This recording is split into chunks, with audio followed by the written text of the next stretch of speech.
Introverted, intuitive, feeling, judging, also known as INFJ, one of 16 personality types according to the Myers-Briggs Type Indicator. INFJs are commonly called advocates, and they're one of the rarest types among all 16, as they represent only about 2% of the population. They have a deep and thoughtful approach to life, and they rely only on their inner vision and personal values to find their way through it.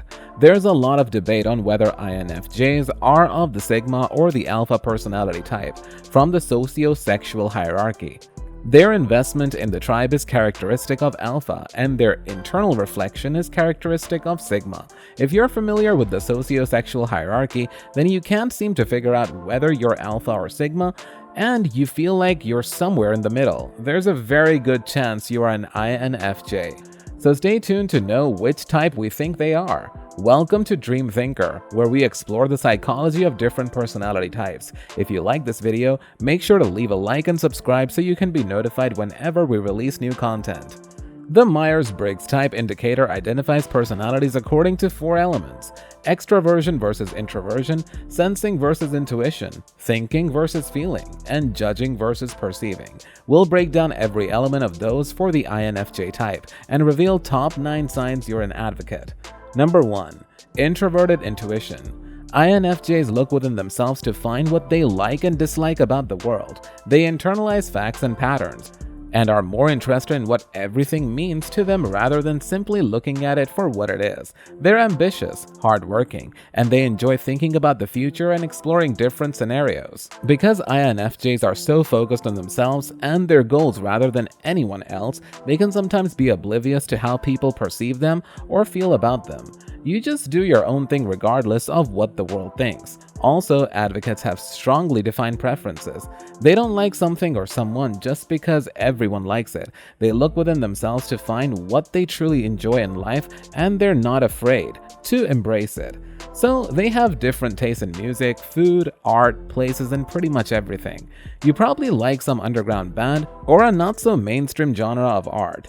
People mistake the INFJ's unique preference as being too cool for school, and it can be frustrating trying to prove otherwise. If you're an advocate, it would be smart to avoid discussing your goals and ambitions with people you don't know well and who might hold grudges. And don't reveal your unique preferences until you're comfortable with someone and you're sure they wouldn't be judgmental. Number 2. Extraverted feeling. Advocates are hyper-aware of others' people's feelings. They're highly empathetic and idealistic, and they're conscious of the fact that everyone has their own life and story, which is just as significant to them, also known as Sonder. If you find yourself drawn to that feeling and you like to ponder on the fact, you can very well be an advocate. However, this means that sometimes INFJs are less aware of their own feelings, and they can easily fall into a trap of being a people pleaser. They can struggle to say no because they don't want to hurt or embarrass someone. If you're an INFJ, make sure you take some time on your own and prioritize your well-being sometimes. It can be draining to always put other people first. Number 3. Introverted thinking. This is a tertiary function of the INFJ personality type, which means it's less commonly found and less used by INTFs than other 2 dominant and auxiliary functions. Advocates find their way through life relying on their ideas and theories, which they form based on their own insights and intuition. They take little information from external sources and have to be convinced for themselves before they believe something or in something. If people sometimes consider you stubborn or not knowing what to do for your own good, that's a huge sign you're an INFJ. You know what's good for you. It's just not necessarily what's good for people you care about, and it's always difficult for you to make that choice. Number 4. Extroverted sensing. This is an inferior function for INTFs, which means it's much less developed than the other 3. If you do develop it, you become hyper-aware of the information relayed from your senses, which means you'd feel the cold breeze on your skin, enjoy the sound of music, or marvel at the deliciousness of food more than anyone could understand. However, this can also mean that INFJs would suffer from pain more than other people would, or they're prone to having pet peeves like chewing noises or bright lights. Number 5. KOINOPHOBIA. It's okay if you don't know what that means. It's not a very common word. However, its definition is quite popular: the fear of being ordinary. In other words, the fear of the average.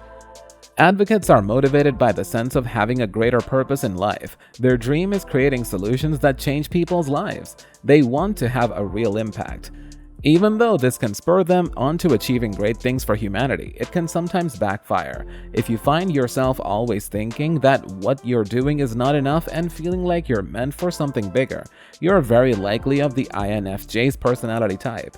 You might get extremely frustrated if your life gets tedious, or if you can't see how what you're doing on a daily basis will contribute to your big visions. Beware of that trap. If you think you're desired for something bigger, don't wait for destiny to deliver it. Go out there and get it, and be certain that it'll take time. Number 6. Sensitivity to criticism. Advocates can be extremely prone to it. They're the most idealistic personality type. They do everything on principle and care about doing the right thing more than their own personal gains. So when someone challenges your principles or personal values, if you're an advocate, you won't take it lightly.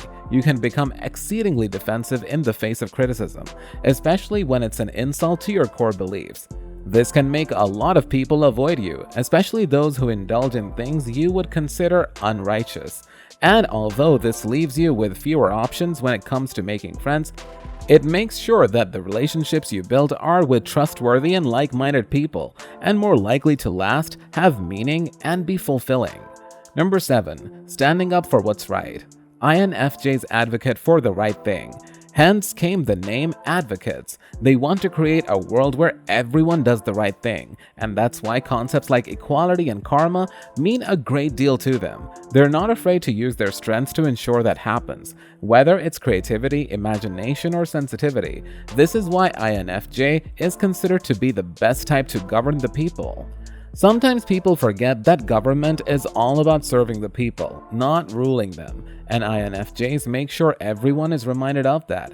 If you've ever stood up for a guy who catcalled a lady, not to impress anyone, but because of a sincere sense of indignation, or if you've ever stood up to a superior or your teacher or parent because they were asking you to do something that's not right, you can almost be certain that you're an INFJ.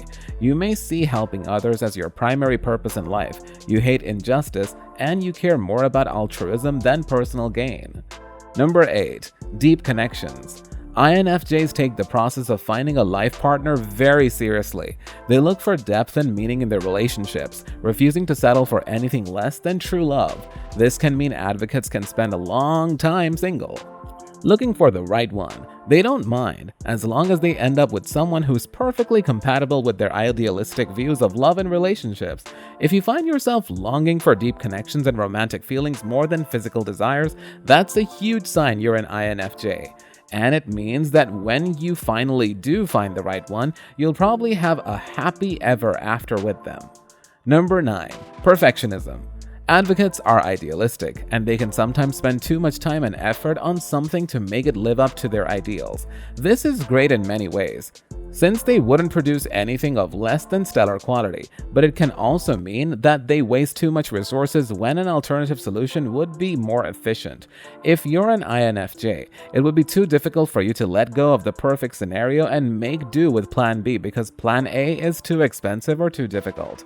You're willing to go to great lengths to make sure everything is 100%, even if it's not worth it. This means that you can be counted on to deliver flawless results, but it also means that it can sometimes be difficult for you to start something because you're waiting for the right time or preparing the right circumstances needed to make the thing perfect.